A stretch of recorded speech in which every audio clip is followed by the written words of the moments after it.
দেশের রাজনীতির মাঠে চলছে চরম অস্থিরতা। নানা ইস্যুতে সরকারের সাথে দূরত্ব বেড়েছে রাজনৈতিক দলগুলোর। এমনকি কিছু সিদ্ধান্ত নিয়ে সেনাবাহিনীর সাথে মতপার্থক্য তৈরি হয় সরকারের। দেশের টালমাটাল এই রাজনৈতিক পরিস্থিতিতে এবার সেনাবাহিনীকে যা করতে বললেন এনসিপির আহ্বায়ক নাহিদ ইসলাম। বিস্তারিত আরিফ হাসানের প্রতিবেদনে। করিডোর ইস্যু, চট্টগ্রাম বন্দর ইস্যু এবং বিতর্কিত কিছু উপদেষ্টাদের নিয়ে অন্তর্বর্তী সরকারের সাথে রাজনৈতিক দলগুলোর দূরত্ব এখন অনেকটাই বেড়েছে।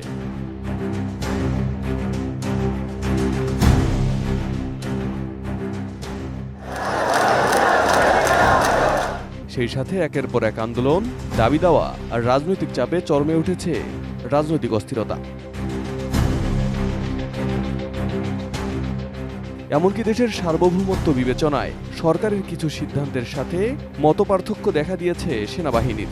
দেশের টালমাটাল এই পরিস্থিতি থেকে কাটিয়ে উঠতে একাধিকবার সেনাবাহিনীর পক্ষ থেকে দ্রুত নির্বাচনের কথাও বলা হয়েছে। RICL TMX, যুগের পর যুগ স্থাপনা থাকে মজবুত।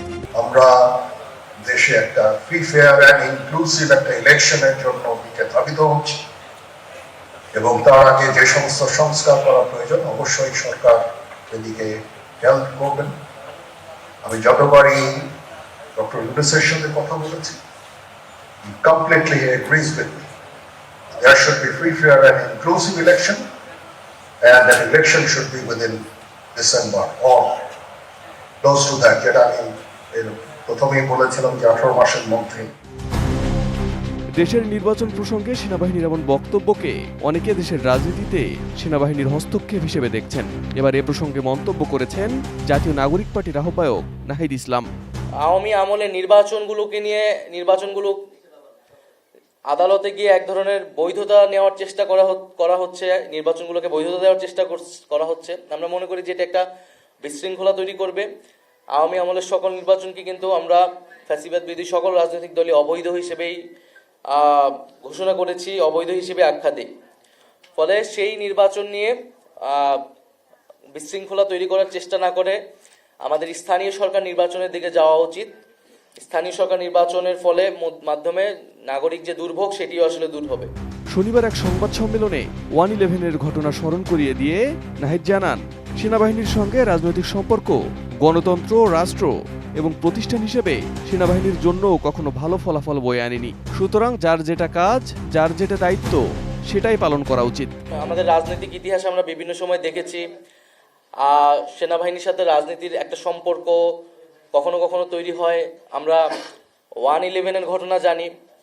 এই সকল ঘটনা কিন্তু আমাদের গণতন্ত্রের জন্য, আমাদের রাষ্ট্রের জন্য এবং আমাদের সেনাবাহিনী প্রতিষ্ঠান হিসেবে কারোর জন্য কিন্তু কখনোই ভালো ফলাফল নিয়ে আসেনি।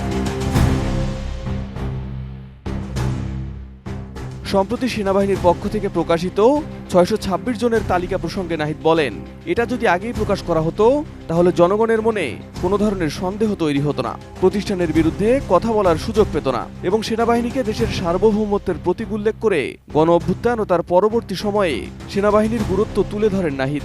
সেনাবাহিনীর পক্ষ থেকে 626 জনের একটা তালিকা, যেটা আমরা দীর্ঘদিন ধরে শুনে আসছিলাম, সেই তালিকা প্রকাশ করা হয়েছে।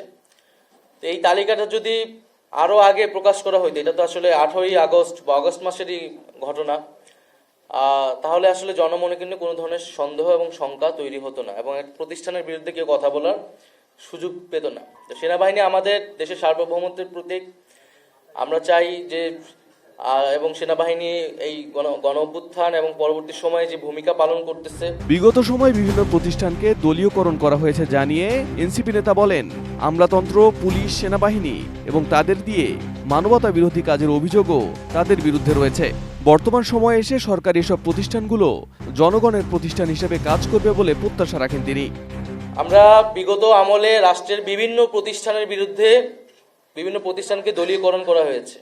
আমলাতন্ত্র, পুলিশ, সেনাবাহিনী এবং নানা ধরনের তাদেরকে দিয়ে মানবতা বিরোধী কাজের অভিযোগও তাদের বিরুদ্ধে রয়েছে।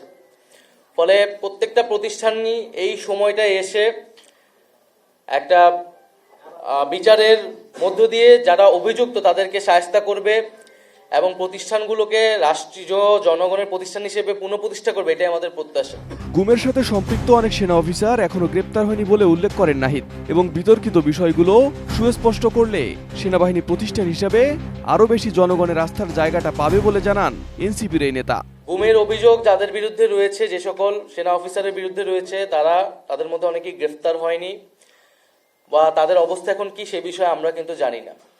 ফলে এই সব বিষয়গুলো সুস্পষ্ট করলে সেনাবাহিনীর প্রতিষ্ঠান হিসেবে আরো বেশি জনগণের আস্থার জায়গাটা পাবে।